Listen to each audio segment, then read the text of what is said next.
एक बार फिर से स्वागत है आपको अपना चैनल टेक्निकल अरवल में। तो आज मैं आपको बताने वाला हूं कि जो जैसे आपको कॉलम का जो लॉन्ग कॉलम होता है वो आखिर फेल कैसे हो जाता है। तो लॉन्ग कॉलम जो फेल होता है वो बकलिंग के कारण फेल हो जाता है, ठीक है। तो आखिर इस फेलियर को बचाने के लिए क्या किया जाता है, आपको ये कॉलम पे एक बार गौर से नज़र डालेंगे तो आपको जो ऊपर में जो स्पेसिंग दिखेगा,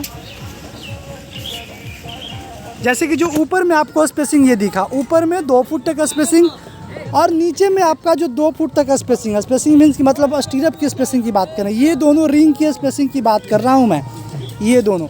और बाकी सेंटर में अगर आपको स्पेसिंग दिख रहा है तो ये सेंटर का स्पेसिंग हो गया, ठीक है। बाकी बीच में 2 2 4, अगर ये 10 फुट का कॉलम है तो 2 2 4 6 फुट, बाकी बीच में सेंटर का स्पेसिंग। आपको गौर से देखें तो ये जो स्पेसिंग सेंटर का है ये कुछ ज़्यादा आपको दिखेगा, और ये जो बॉटम में जो है आपका स्पेसिंग स्टीरअप का ये कम आपको दिखेगा। तो वजह क्या, ये जो कॉलम है आपका लॉन्ग कॉलम हो गया, यहाँ से आपको जब भी ये कॉलम फेल होगा तो इसे बकल करके फेल होगा, मतलब ऐसे बकल हो जाएगा, ठीक है। ऐसे है तो ऐसे करके बकल होगा।